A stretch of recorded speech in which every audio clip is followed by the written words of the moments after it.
What's up, everybody? Welcome to the Internal Leverage Podcast. I'm your host, Abraham Heisler. And on this podcast, we explore the mindset, the habits, and the routines of highly successful people.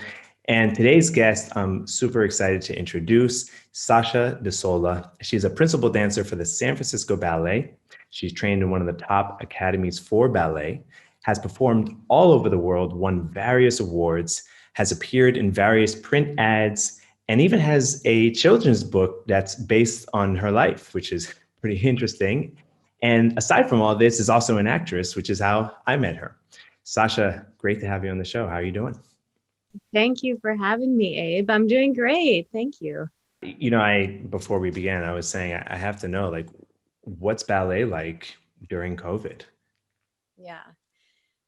Gosh, well, it's been incredibly difficult figuring out the logistics of how to continue doing our job that's so physical, that requires so much close contact under these circumstances. So I've been very fortunate to be a part of San Francisco Ballet because we've really managed to continue working through this. We did have a period of hiatus where everything was up in the air, but pretty soon afterward, we were able to get back in the studios with very strict protocols. So we get tested every other day.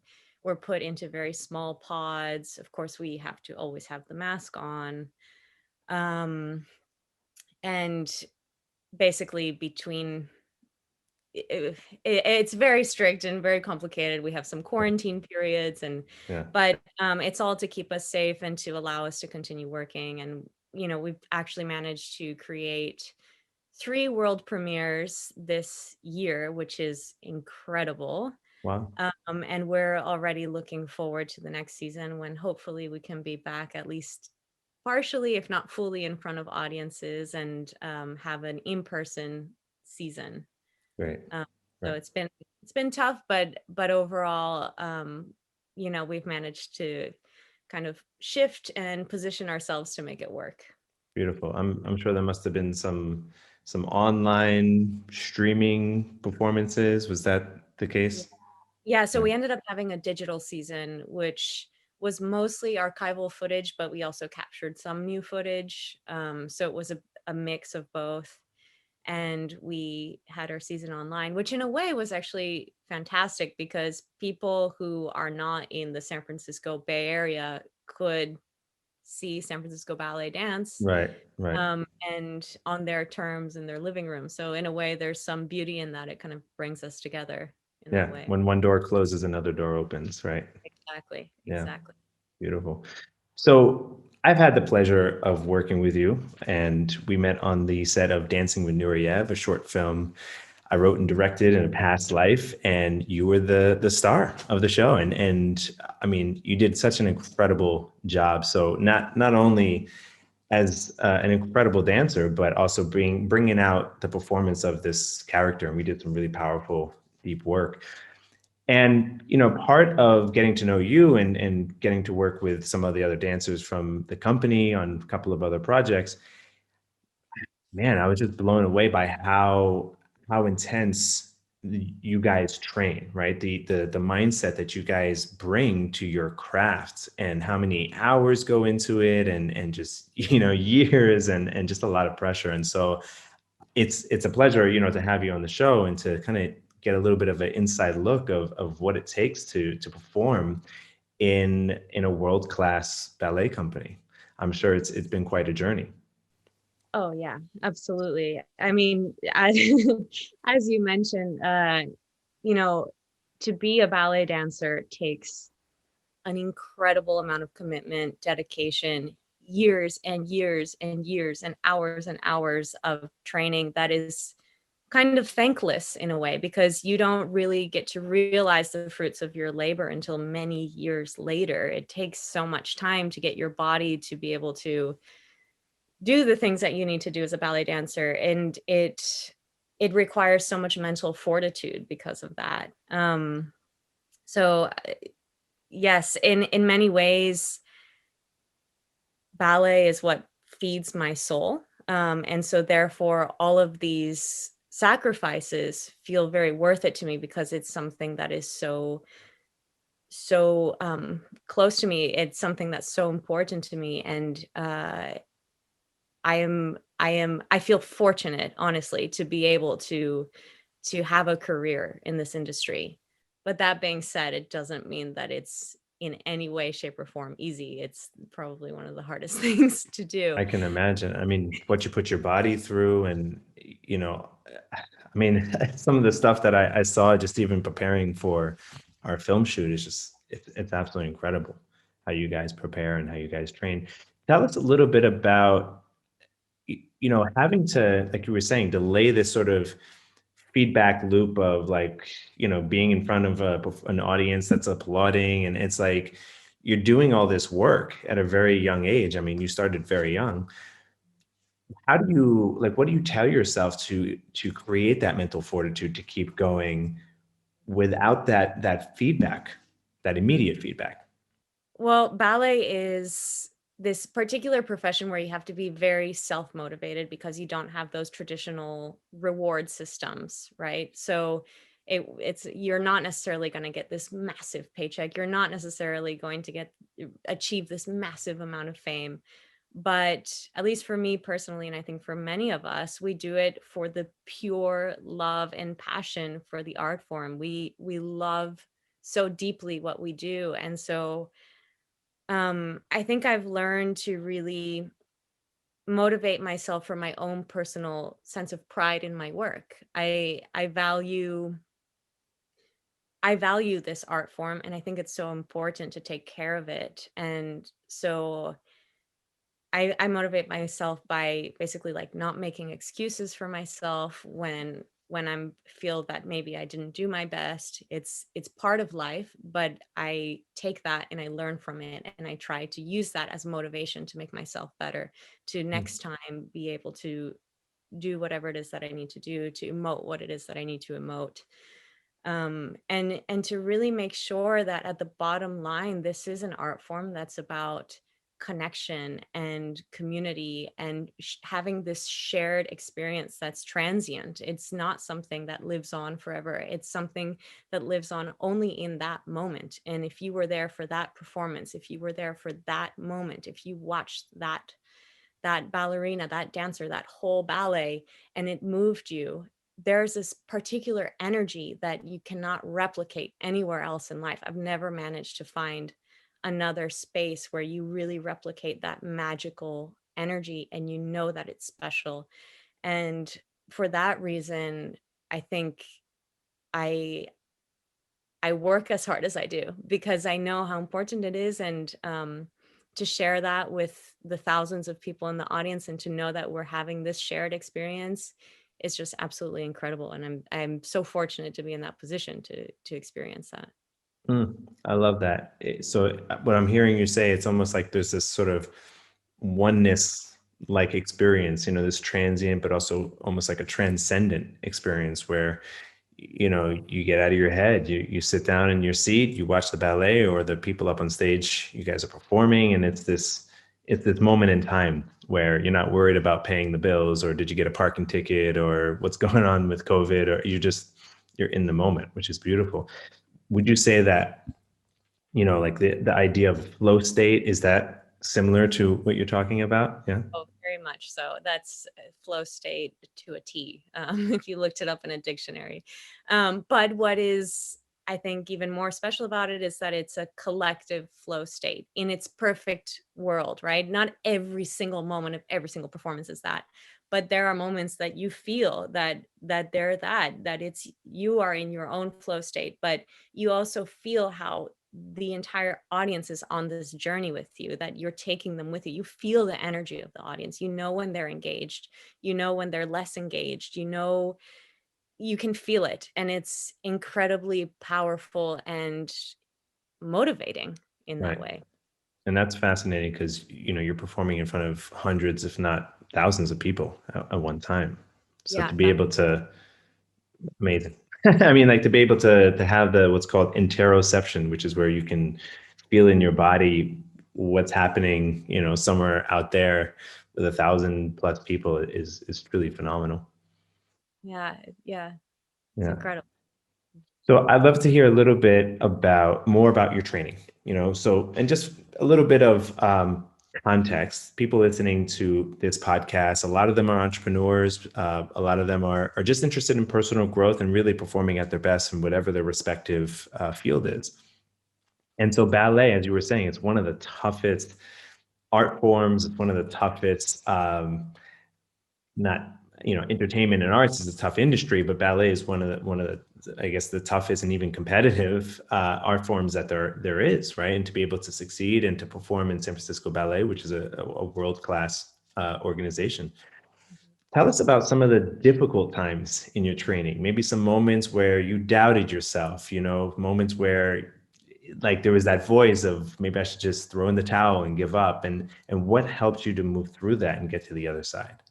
Yeah, I think, personally I've experienced tons of those moments of doubts and tons of moments where I think, is this the right thing to be doing? Am I approaching this in the right way? Should I put my energies towards something else? I mean, just to go way back to the beginning, right at first, when I first wanted to do ballet, I wasn't accepted into the ballet school. They told me I would never have a career, that I didn't have the right body, that I didn't have the right legs and feet, this and that. And so, and that's the thing about ballet, it's very unfair in that way, that you have to be born with certain gifts, and it's not easy, especially for children, because how can you explain that to a child? But in that same way, I remember in that moment I thought, that's not true. I can do it. I remember being motivated by that and working so hard and asking my mom to stretch my feet, to stretch my legs, to make sure that I could manipulate my body to be what it needed to be in order to do this art form that I loved very much, even before I started it. Um, so that was just the beginning. That was just the tip of the iceberg, right? And then of Wow. course you get into it, and there are so many moments of quote failure, right? There are so many moments where you doubt yourself and where you think, maybe I'm no good, maybe I shouldn't be doing this, right? And in those moments, I think what I've learned over time and what has really helped me succeed in this field is a couple of things. One, always maintaining a mindset of gratitude. So not focusing on what I don't have, but focusing on what I do, and being very grateful for that, which from the bottom of my heart I truly am. But second of all, I think I touched on this a little bit earlier, but not making excuses for myself, not basically, again, taking a failure and turning that into a source of motivation and a source to reach my own personal success, not what others perceive as success, but what I perceive as success, what feels good for me, what feels right for me, what feels like the journey that I need to be on. Mm. So both of those things I think I've learned to build in my mind. And this, the more you build neural pathways in your brain, the stronger they get. And so it has become easier over time because of that. I mean, it wasn't easy at first to build that type of mindset, but it definitely has helped me to kind of power through those moments of struggle, if it's injury, if it's certain career disappointments, etc. Right. So yeah, I think mindset is everything. It's all up here. And Mm. um, the stronger you can be mentally, the more you can approach yourself with kindness and approach others with that same empathy and kindness and openness. I believe that that creates a cycle of energy that allows you to grow and blossom to your best self. And that's endless, right? Like, what does best self mean? Who knows? But it's just a constant striving. And for me, that's the purpose of life, is just constantly trying to be better, constantly trying to give back to others and build other people up as well. And using those things in tandem to hopefully leave the world a better place than what you found it. I love that. And, for me, that really describes to a T the whole idea of a growth mindset as opposed to a fixed mindset. Fixed mindset is you're either born with what it takes to be successful and you're a yes or a no. And if you're a no, then get a 9 to 5, right? As opposed to a growth mindset, even at a very young age. How old were you when you were told you didn't have the body? Yeah, I was 10. Wow. Yeah. Amazing. At 10 years old. So, and just to finish that point, to be able to push through that and to say no, I can morph, I can change, I can become better, I can grow. That's all part and parcel of a growth mindset. And so I'm curious as to what helped you to inculcate that growth mindset. Did you have mentors, teachers, ballet teachers, influences? I'm curious how you were able to inculcate that. I mean, gosh, it's hard. There's no one thing or person that I can pinpoint very specifically, but I have always been inspired by those around me, right? And so it's first and foremost, I always have to say this. I mean, my family is number one as to how they've supported me in that growth mindset, right? They even when others didn't believe in me, I knew I had my parents to count, that they believed in me, that they trusted me, that they would help me, right? And so I'm very fortunate for that, and that's the very first thing. But then aside from that, um, I think I have a tendency to look around and want to see the good in people around me. So I think I've from everywhere, all walks of life, all different types of people, all ages, all levels of experience. um I see something in them that they have that I view as a beautiful positive quality, and I try to learn from that or maybe implement that in my own life and see how I can take all of these different influences and try to build them to be part of, again, this growth mindset, and which will allow me to be the best version of myself at any given moment. Hmm. um so yes, I have had wonderful teachers. I have had incredible role models in a way to look up to, but it wasn't any one thing, to be honest. It was just over time really discovering how to best navigate this world. And another thing that I think is important to mention is that dancers and I started working very, very young. I was just a teenager. And so you're thrust into this adult world and you have all sorts of pressures, right? Because you have to perform at a super high level and you're just a kid. You don't even know who Hmm. you are. And so you're forced to grow up really fast, figure it out as fast as you can.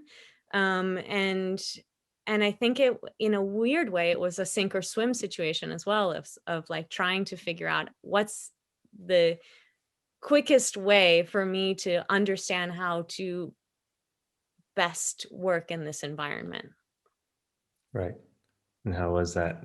You obviously, I mean, we know that how that story turned out. I mean, you're here and you rose to the ranks. You're now a principal dancer. But at that time, to be 17 when you joined San Francisco Ballet and performing in front of huge audiences, I mean, was there a lot of phone calls back home saying, I'm on the next flight, or like what was Yeah, that like? I'm so stubborn. I don't give up easily. So I'm not a I'm on the next flight kind of person, but there were definitely tears, phone calls home of being frustrated with tears and um really asking myself, can I handle this? Am I strong enough to handle this? And there were definitely a period of a couple of years that were basically transition years, that I look back on them and they were transition years, but I would never trade those for the world, because those years are what made me who I am today. If I hadn't had those years, I'd be a completely different person. And so never, never would I trade those years. Beautiful. I love it. So one of the things that I like to ask people is around their habits and their routines. And you mentioned gratitude, which seems to be a very common theme in a lot of people that I speak to and a lot of what I've studied. Um, as something that helps people to be successful is just being grateful for what we have and also practicing advanced gratitude for the things to come. Do you have a practice of doing gratitude? And if so, what does that look like? And then what are some other practices that you do on a regular basis? Mhm. So I actually do gratitude affirmations every morning. And that's something that is very important to me and really allows me to connect with exactly the mindset that I'd like to have for each and every day, regardless of whether I'm going to work that day or if it's a day off, doesn't matter. It's that's something that I do every single day. The other thing that I do is I'm a little bit, I guess, superstitious before performances, but I'm always right before I go on stage. I also practice gratitude for the opportunity to be on stage and to share this moment with other people and to play a part in this beautiful art form that I am a part of.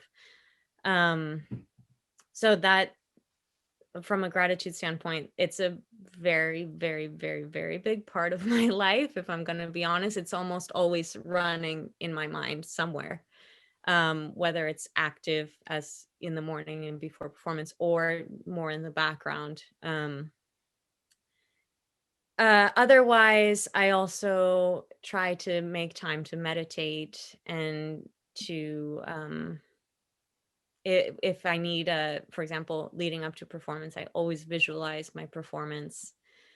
So I do a lot of most of the work that I'm doing, even though my work is very, very physical, is actually in my mind. And when my mind is healthy, my body works differently. And I've Hmm. felt that time and time and time again. I felt when I am not in a good mental space, my body does not respond well. And I cannot do things that I normally can do. My body, it hurts. There are things, all sorts of things start to kind of crumble. And Right. when my mind is healthy and working in and attuned to the way that I'd like to work, then things um, manifest themselves, I suppose, more naturally. Right. Um, so it's incredibly important. So the meditation, the journaling, I'm not journaling, I'm sorry.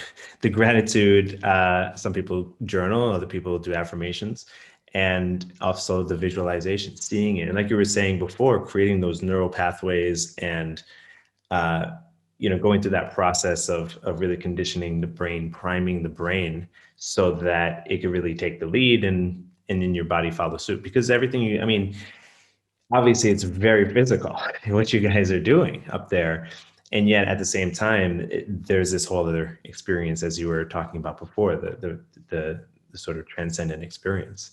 So it's beautiful how how you're just listening to you talk about the importance of really dialing in the psychological piece component of it, because as you were saying before, mindset is everything, and that's what separates what I would call high performance versus those that are in preparation for high performance, I right? love in preparation for high performance. Absolutely.